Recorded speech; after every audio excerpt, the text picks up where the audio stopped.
Welcome to this World of Tanks subscriber replay. My name as always is Maxwell, and this video is sent in by the Muffin Pirate. That's right, the Muffin Pirate. And he's driving the T-26E4, otherwise known as the Super Pershing, and this is an encounter battle on Ruinberg. So the Super Pershing is the Tier 8 premium medium tank for the Americans. Not 100% sure how much this one costs. I don't think it's as much as the low or the T-34, but it's still fairly up there. I think it's slightly more expensive than the KV-5. That is for markets where the KV-5 is still available.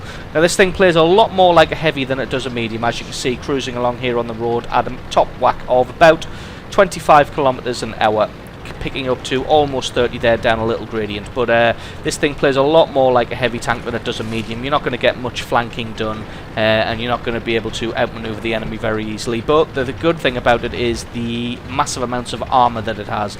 It does have very tough armor, and with its spaced armor it's actually very difficult to damage it. You can probably make out there, in fact, as you're going along, you can see it has a front plate and then a second front plate spaced behind that, meaning that this tank is very difficult to damage even if you get a good shot on what you think may be a weak spot.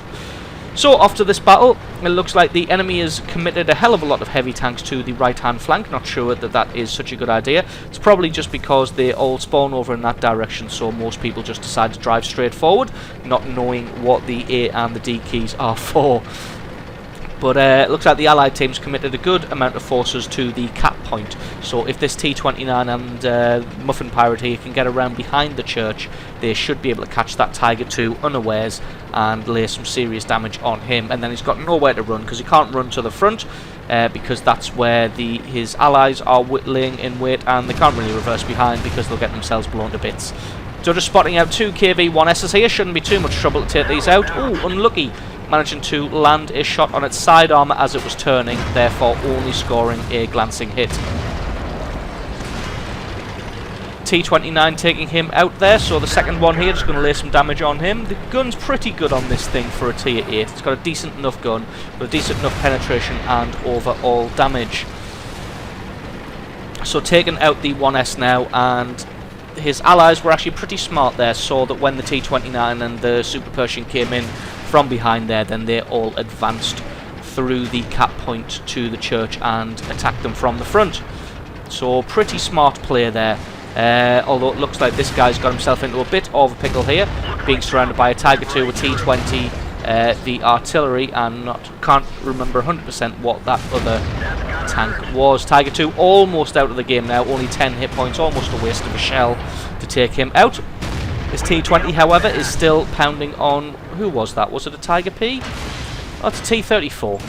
So the T-20 is still pounding on the rear armour of the T-34, but unfortunately he's been surrounded and he has also been taken out. So not gained any kills so far, but done a significant amount of damage, and as we all know, damage is what nets you experience and credits rather than kills. So just going to duel it slightly for a little while with this T-59, Type 59, which is a true medium tank, but the gun, the Type 59, not powerful enough to get through the front armour of this Super Pershing.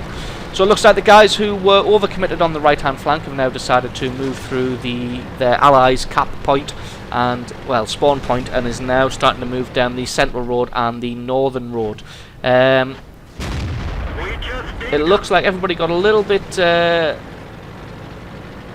of bloodlust there, because if everybody had just advanced into the cap point and fought from there, they probably would have already had a base capture done and the game already won. Fantastic shot there, taking out that tank destroyer. But no, everybody decided that they wanted the kills instead and advanced and pretty much spread themselves out, so they may be taken by surprise here if they've spread out too much and the enemy comes in force. In one brute force, then they should be able to punch through the lines. This IS-3 thinking that he's going to be able to duel it out with this Super Pershing, although electing to ignore the Super Pershing and get the shots on the guys who were capping the base instead, which is pretty smart play, as he thinks he's pretty safe from the Super Pershing. Unfortunately, that isn't the case. Unluckily, doesn't get the kill there. The T-34 picks that one up. But it looks like the guys who were coming in from the left-hand side have more than dealt with the guys who were left capping the base, and are now starting their own base cap. Type 59 coming up from behind, getting a good shot on the rear armour and laying down a little bit more damage with the ram there. Should be able to take him out, no problem. So it looks like the enemy team, although they did overcommit to the right-hand flank, then decided to sweep in from 2 points in large numbers, sticking together, which means that they were able to overrun the allies who had spread themselves out a little bit too far to try and get a shot on this KV-5. Weird, said bounced off, but took some damage anyway. That was probably from somebody else. So yes, as you can see, even shooting at the rear armour of a KV-5 is nowhere near a guaranteed penetrating hit. Just going to see if he can lure that T-34 into taking a shot, and he did, so he's going to poke himself out, should be able to take him out. There we go. So just going to play peekaboo a little bit with his other T-34, because his T-34's got a massive cannon on him, so very able to get a penetrating hit on this Super Pershing. Unfortunately not getting a penetrating hit with that Super Pershing. Looks like he may have in fact shot him in the turret, and the turret is almost impossible to penetrate on this thing. So it looks like they've managed to pull this one back. The top dog tanks there, as you can see, the KV-4, T-34, is that 2 T-34s? It can't be.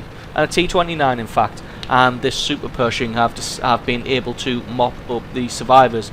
Looks like there's only a Tiger, and what on earth is that? It's a VK 3001.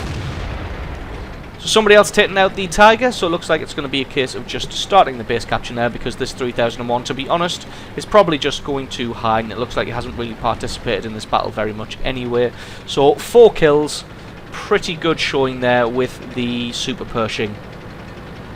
Now, I've got a couple more replays of good games in the Super Pershing, just demonstrating how much damage this thing is capable of soaking up and dishing out. Oh, there he is.